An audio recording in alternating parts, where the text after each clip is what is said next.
Welcome back, War Room fans. Okay, let's talk about some of these offensive operations that UK can do at the start of the game.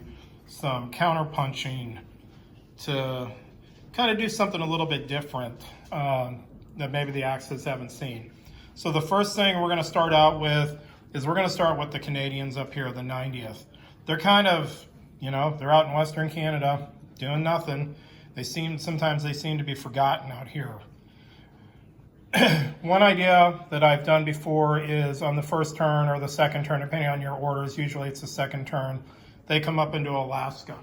Okay, so they're helping the Americans defend Alaska just in case Japan's going to do the U.S. strategy. But just don't leave them there. One thing you can do with them is, let me just use my hand, is they come down here to P11. Okay. What you can do then is you can split the commands and invade each island. You're going to take one of them, but if your dice rolling's good, you're going to take both of them. Now you go, well, why would I want to take Wake and the Marshall? Because they're uncontested and you get 2 medals. Having 2 medals in your back pocket is very nice because it just helps relieve that stress. Okay. So don't forget about the 90th. It's obviously not a top priority, but if you got that extra command laying on your board, you can always move the Western Canadian guys and maybe jump out here, depending on, how you're feeling about Japan. And of course, it all depends on what Japan's doing. If they got carriers out here or something, then obviously you can't do that move. But that's a good little counter punch, get 2 free medals. We obviously talked about the Anzac plan, always keeping your eye on P16. Okay, always looking over here, seeing if there's a possibility you can jump out there and maybe backdoor Japan when they're napping. The other idea is, let me clear this out. Remember when we talked about the 9th and the 5th here, okay? One of the other ideas you can do is let's just get ultra aggressive right off the bat. Let's not play around with these guys.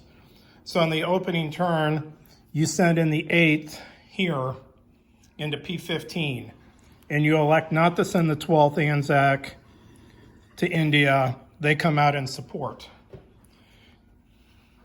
Simultaneously over here, you send in the 2nd, send off the planes right into I-9. So right off the bat, you let your intentions be known that Britain's not messing around. That you're going to get ultra aggressive in this scenario, obviously against Japan.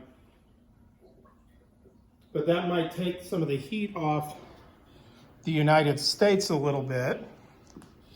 Now, it could draw the ire of Japan and they decide Anzac was a small little gnat, but now they really want to whack you.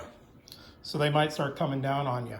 But one of the things is, obviously, we talked about the 9th coming over. So in this battle here, you at least have a reserve naval fleet. If you brought the guys out of the Med, you're going to have 4 extra.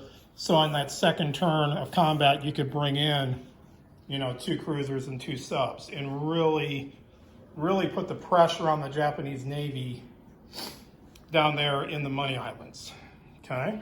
So that's a really aggressive one. Obviously, the most obvious one we talked about was the Burma Crush. Right off the bat, you come in here, bring in the 103. Depending on how aggressive you're getting, if you're doing a combined offensive, I would probably say bring the 16th down here because the 9th is more important for you to get rid of, because you're going to take, you'll take that. You're going to take Burma, and if you don't take it, at least it's contested, and Japan probably only has 1 unit left. Okay, so there's another ultra aggressive opening turn. Let's let Anzac do its thing with the British Navy. Okay, and remember, although the game is beyond this, really the kind of the kickoff point of the war between Japan and Britain, but that was pretty much well what Britain really did in the war. They sent in pretty much their entire navy down in that region and tried to engage the Japanese. So that's almost like a historical response that Britain and Anzac did down here in the real war. So then another, kind of counterpunch you can do is if you're feeling like it ain't happening up here, there is no way they're coming in, okay? On that opening turn, bring the 7th down and the 53rd right into there.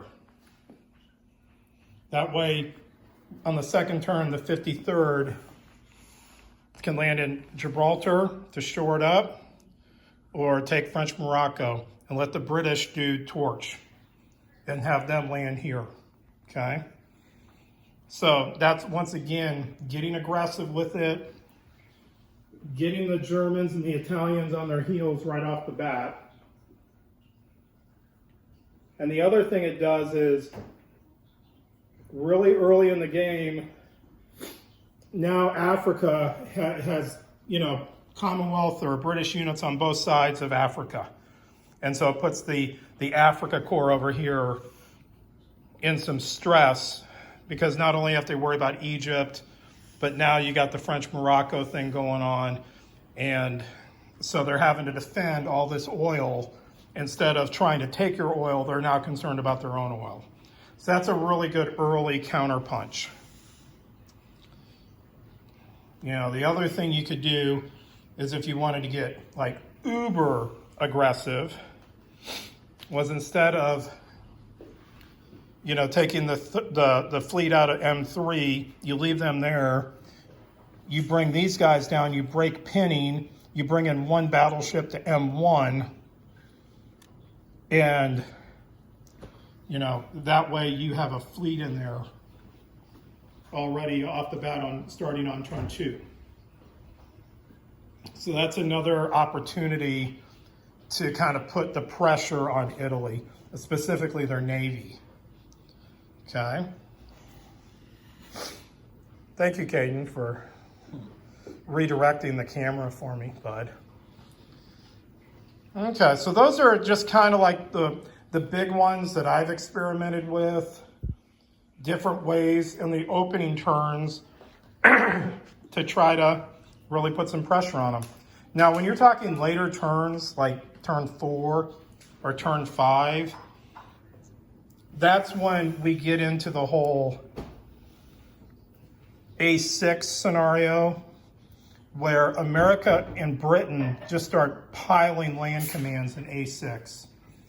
And they just leave them there. Just because they're there doesn't mean you have to do something with them.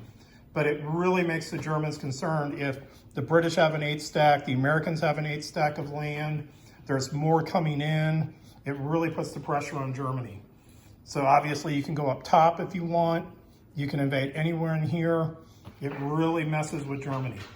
But those are middle of the game. That's almost like going from defense to not counter-punching, but really getting set up for a true offensive. Okay? So that's basically the the opening move, opening 2-turn, counterattack, counterpunch strategies you can employ with the British. Be back later.